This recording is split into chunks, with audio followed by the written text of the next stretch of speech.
Tapi kan kemarin banyak bertanya, ini siapa sih orang tuanya itu loh? Perlu saya jelaskan, itu orang tuanya adalah AHA. Dulu ketua partai, sekarang mantan ketua partai, tapi masih pejabat di negeri ini. Ya, saya rasa udah bisa paham ya.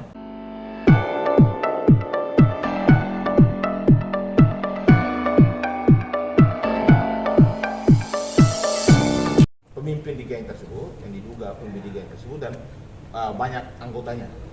Jadi makanya kami dari awal sudah minta supaya pihak kepolisian dan pihak terkait, baik itu dari Dinas Pendidikan, Menteri Pendidikan, dan juga lembaga-lembaga anak untuk turun melakukan investigasi. Supaya kalau memang ditemukan ada geng di sana, di sekolah tersebut, supaya geng-geng itu harus dibubarkan. Jangan sampai kejadian ini terjadi lagi pada anak didik yang lain. Ya, itu pembukaan dulu. Mungkin ada pertanyaan, silakan. Bang sempat membahas ini gak Bang, siapa orang tua dari para pelaku Bang? Jadi pertama-tama kita harus garis bawahi dulu ya. Ini kan pidana itu kan personal. Personal artinya siapa yang melakukan, siapa yang berbuat, siapa yang bertanggung jawab gitu loh. Biar kita tidak melebar. Tapi kan kemarin banyak bertanya, ini siapa sih orang tuanya itu loh? Perlu saya jelaskan, itu orang tuanya adalah AHA. Dulu ketua partai, sekarang mantan ketua partai, tapi masih pejabat di negeri ini. Ya, saya rasa udah bisa paham ya. Dan ini tadi benar-benar dijelaskan secara detail terkait dengan peran daripada si M. Ternyata perannya luar biasa. Sampai nanti kejadian yang puncaknya di tanggal 30 dan 31. Bang, menyambung soal terkait kemarin komisi berapa di Depok itu seperti apa Bang? Ya, jadi waktu di Komisi 3, kami dari keluarga korban ini sangat kecewa. Karena yang pertama, itu dari pihak yayasan sama kuasa hukum daripada terduga pelaku. Kami menduga ini fakta diputarbalikkan. Seolah-olah klien kami ini yang satu mengajak untuk berkelahi, seolah-olah bahwa tidak terjadi bullying di sekolah tersebut, seolah-olah bahwa justru anak korban itulah yang meminta, dan itu adalah perkelahian biasa. Pertanyaan kami, kalau perkelahian biasa, kenapa sudah 8 orang diskorsing gitu?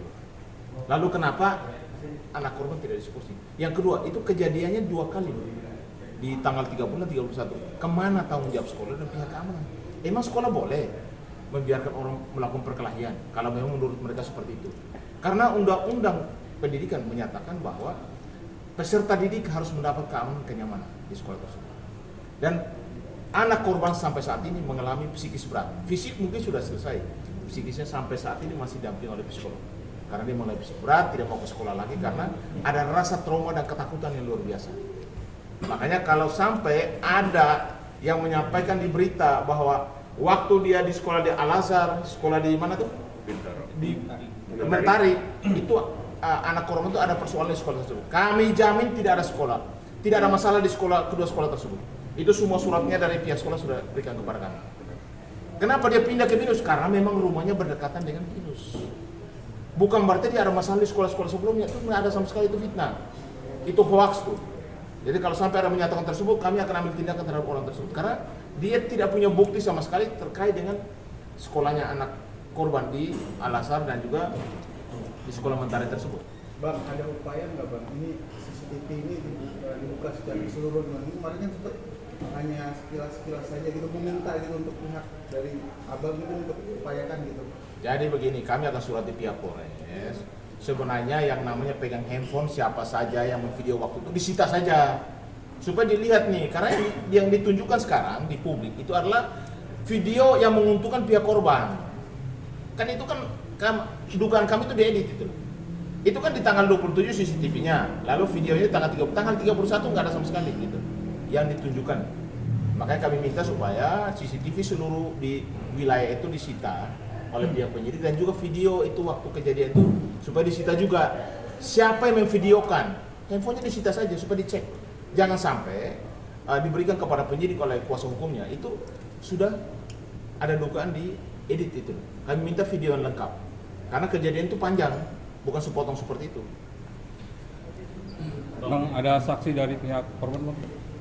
Kalau saksi dari pihak korban waktu kejadian itu ada, Tapi yang pihak klinik sama ibu guru ya, waktu kejadian dia luka-luka, dia sembunyi di tangga dan dibawa ke apa, saksi yang menyaksikan banyak. Tapi kan yang menyaksikan itu dia memberikan keterangan menguntungkan pihak kita atau tidak gitu. Karena takutnya kelompok ada dugaan geng tersebut. Artinya belum ada dari pihak saksi yang dilibatkan untuk dibawa ke pihak kepolisian. Karena dari pihak sekolah saksi kan sudah diperiksa 18 orang. Kan dari kemarin humas dinyatakan 18 orang yang diperiksa sebagai saksi. Pak, tadi sempat ditanya terkait komunikasi sama pihak sekolah yang kemarin anaknya dibilang luka ya. Apakah tadi di atas sempat ditanya terkait adanya luka Apa? dari pihak sekolah ketika Bapak mau menjemput dan tidak bisa akhirnya pamannya yang Driver saya jemput itu. Oke, nah, mungkin di atas tadi sempat ditanyakan hal itu Pak? Oh iya, memang tadi cukup banyak pertanyaan dari siang sampai malam ya untuk anak saya dan terus untuk saya juga. Ada 18 pertanyaan ya untuk saya. Itu. Nah kalau untuk luka tersebut memang waktu itu anak saya dijemput oleh driver saya gitu ya. Ini cukup panjang ya sebelumnya untuk cerita gitu. Tapi kesimpulan begitu dijemput sama driver saya itu dalam kondisi bibir di sininya bengkak, di dalam di sininya pecah ya, robek, dalam sininya robek, ininya bibirnya bengkak, pipi di sebelah kanan ininya memar. Ini yang saya menyaksikan langsung ya. Terus kepala sebelah kirinya juga bengkak, benjol ya. Jadi bukan memar, benjol gitu ya Pak ya. Terus dadanya sakit, terus punggung di sininya juga sakit. Memang perbedaannya untuk Ananda Rafiq Alfian ini anak saya, Pri ini segitu panjang permasalahan anak saya yang dibully, tidak pernah melaporkan kepada kami selaku orang tuanya gitu.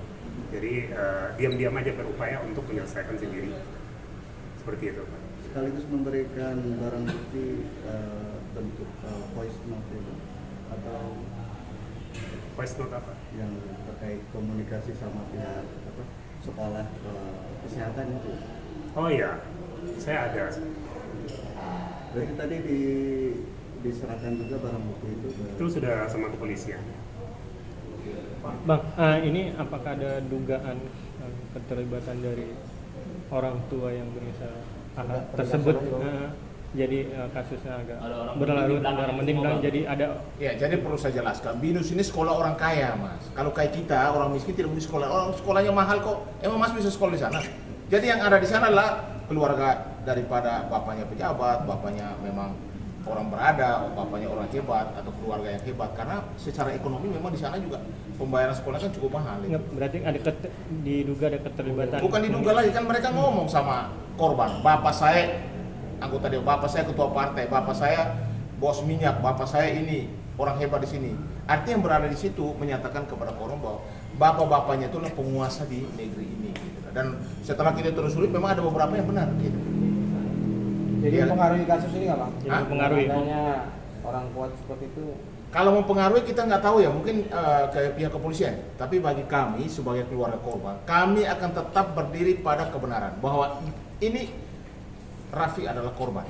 Dan jangan sampai ada pemutarbalikan fakta bahwa seolah-olah Rafiq inilah pemicunya. Dia yang mengajak untuk berkelahi lah, mengajak untuk supaya menjadi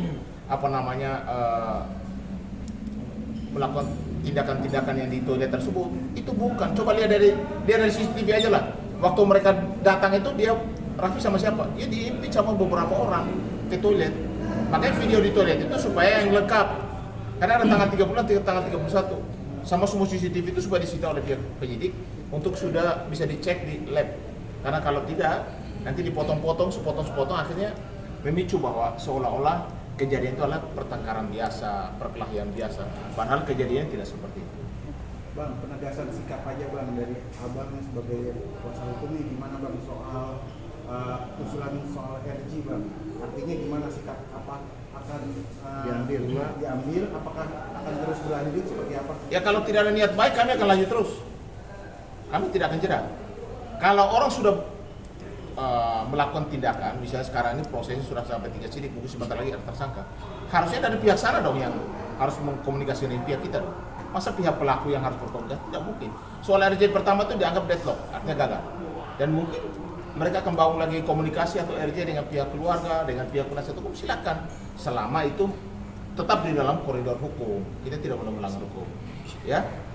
Jadi kalau soal masalah itu sampai sehari ini, karena belum ada yang mengontak pihak keluarga kita untuk melakukan komunikasi ataupun RJ lagi, kami tetap sepakat bahwa kasus ini akan tetap dilanjutkan. Karena kan RJ diversi kan lanjutannya belum ada dan tidak ada pihak sana yang punya etikat baik untuk menghubungi keluarga, untuk berkomunikasi dengan keluarga atau penasihat hukumnya untuk ada pertemuan-pertemuan berikut lagi. Artinya proses hukum tetap jalan. Selama belum ada komunikasi yang baik, etikat baik mereka belum ada itu. Kami juga mempertanyakan pada pihak yayasan, pihak sekolah BINUS, ini status dia sebagai peserta didik supaya juga harus memberikan statement yang objektif. Jangan kami lihat nih ada dugaan bela-bela pihak sebelah gitu loh. Jangan. Objektif saja. Kalau ada persoalan saya dibuka saja, jangan ditutup-tutupi. Ya kan? Karena ini kan peserta didik juga. Di sana juga peserta didik juga, dia mengambil harusnya jalur objektif aja. Bagaimana memfasilitasinya, bagaimana mereka beretikat baik. Dan kami hanya minta supaya Rafiq ini 4 bulan lagi ke depan supaya bisa lulus dari sekolah BINUS. Karena saat ini dia sekolahnya sudah tidak sesuai dengan materi pendidikan yang benar. Karena sudah 3 bulan terakhir malah online-nya justru berhenti, tidak sekolah sama sekali. Nah, ini tanggung jawab siapa? Sedangkan kewajiban orang tua masih tetap ya. Tetap jalan. sampai hari ini kami masih bayar. Mungkin dari Undang-Undang Pendidikan Pak Firly